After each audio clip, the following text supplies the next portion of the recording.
and go into the next segment, which is going to be about Team USA. Now, I keep saying like today, tomorrow with the game that's going to be happening, but really it's happening at 12 o'clock midnight. So technically, it's happening tomorrow, but at the same time, it's also happening tonight.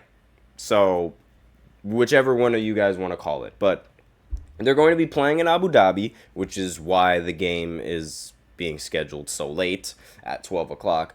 And they play the Australian national team. So the Australian national team is composed of players like Matthew Dellavedova, Dante Exum, Dyson Daniels, Josh Giddey, Joe Ingles, Josh Green, and Patty Mills. Now, those are the guys that are, famous for playing a lot of NBA minutes. They also have several other players on the roster that are just, what I guess you could say, they're just like, players that are on the Australian roster, but they don't have a job in the NBA.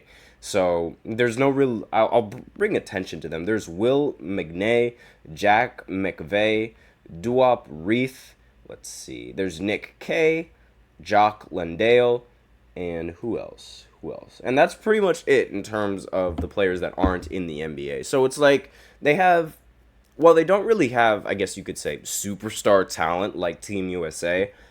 They do have talent. Like Patty Mills, when he was on Australia, I remember watching him in FIBA. I believe it was in 2021. He was a monster. Like that dude was ridiculous in a system that works, in a system that fits with him. He was fantastic.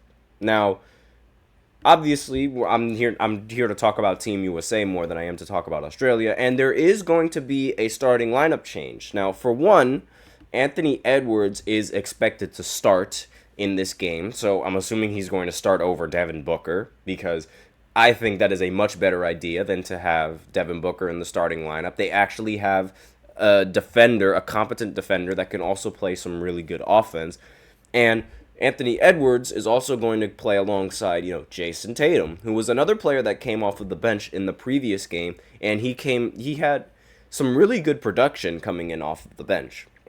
So there is no Kevin Durant starting, which is, it's a bit of a bummer, but I'm pretty sure this is because Team USA wants to make sure that Kevin Durant is healthy enough in the games that really matter. I'm very positive that he's going to be starting once the Olympics actually kicks off and things like that, or tips off, I guess you could say. And really, that's the only reason why Jason Tatum is starting over someone like Kevin Durant. Now, I don't really have a problem with this. I said that I wanted Jason Tatum in the starting lineup, or Anthony Edwards even in the starting lineup. Again, I said previously that I would have preferred to see Anthony Edwards come off of the bench, because he could be that really good scoring option that comes off of the bench along with the rest of the players. But seeing him in the starting lineup, I'm not really that mad at it either way, because he is a very competent player, and while at the same time, while he is competent on the offensive side, he's also extremely competent on the defensive side, which is something that the starting lineup previously didn't have. They really lacked in the defensive category. Like, they had Drew Holiday in the starting lineup for whatever reason, and he is a defender. He's known for his defense, but, I mean, really, putting him at the small forward as opposed to someone who is 6'6", Anthony Edwards, it's like, what in the world are you guys doing? That was sort of my thought process when going into the starting lineup. But I do sort of understand that. I'm pretty sure, I am 90% sure, that the reason why Drew and Devin Booker were starting was in response to the starting lineup that Canada was bringing out, because the small forward for Canada, I believe, was Dylan Brooks, who's also he's rather short compared to the average small forward, and they had a lot of guards out in the matchup between Canada versus Team USA. So I'm pretty sure that the guard matchup was in response to Canada's guard matchup, but that's just me. Now, Team Australia is a much taller team than the Canadian team in terms of the other positions aside from the center, right? Dyson Daniels, he's rather tall. Josh Giddey is also a much taller option, as you know, he plays guard, but he's actually like 6'7", so it's like he is a really tall player, so you need tall players to match up against those other tall players. Then there's Joe Ingles, and then there's also Josh Green. Again, it's a really tall lineup, aside from Patty Mills, who's like, I believe, 6'2", 6'1", however you want to call it. But I'm pretty sure that these starting lineups are in response to the lineups that the national teams are sending out. And I don't really have a problem with that if that's how Team USA wants to match up, if they want to match up position per position, I don't really have a problem with it, because the real challenge is making sure that everyone is able to have minutes on the court and at the same time be able to do stuff without the ball in their hands, this, that, and the other. It's really difficult to get the chemistry down on a team that's full of so many superstar talent players, right? Now, the only big problem that I have with this roster switch up, again, I have no problem with Anthony Edwards. I have no problem with Jason Tatum. Those guys are great in the starting lineup. And if you want to start them over Kevin Durant, I think that's like a really big, like, ooh, that's crazy. But I would understand why if it meant that, you know, the matchups would be better suited for you. However, the only big problem that I have is that Joel Embiid is still starting.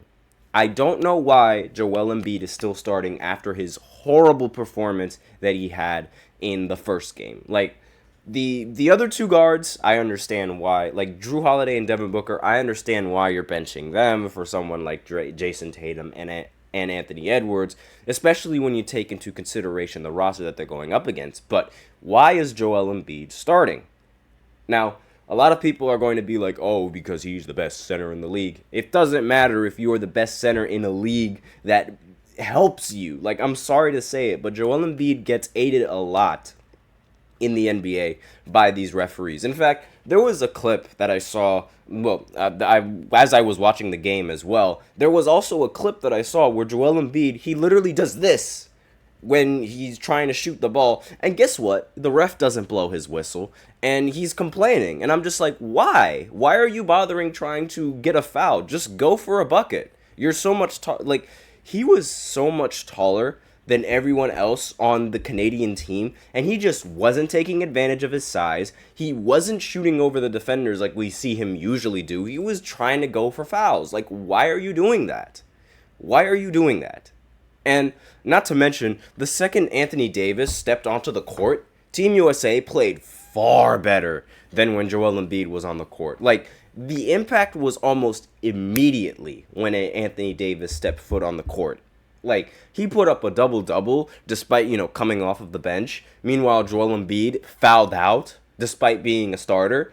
And I just watching him play infuriates me. It really infuriates me because you cannot be, I'm sorry, you can't be that tall and just baiting to try and get foul calls, because that's essentially what he does. That's how he plays, that's what he does, and it's really difficult to hide it because it's just the truth. Like, I don't want to sound like, you know, a hater that just, oh, Joel Embiid, he flops all the time. That's what he does. That, like, every time I see him, he tries to draw a foul, and I'm just like, no, go for a bucket. That was the big difference between, like, how a lot of these players actually played on the roster. Like, I saw Jason Tatum, when he was going up to the basket, he went up strong. When Anthony Edwards was going to the basket, he went up strong. He didn't try to do this or that to try and get a foul call. They went up strong towards the basket, which, you know, helped them win the game. Especially, like, you know, and Anthony Davis as well. For someone that has the reputation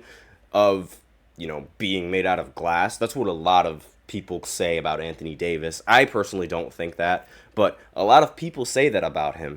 And for having that reputation and still going up strong and, you know, finishing around the basket, it's like they clearly understand that it's a completely different game. And it doesn't matter. Yeah, sure, maybe he gets hit, but you don't have to exaggerate it or over-exaggerate it like that. Like, you're so much taller than everyone else on the court.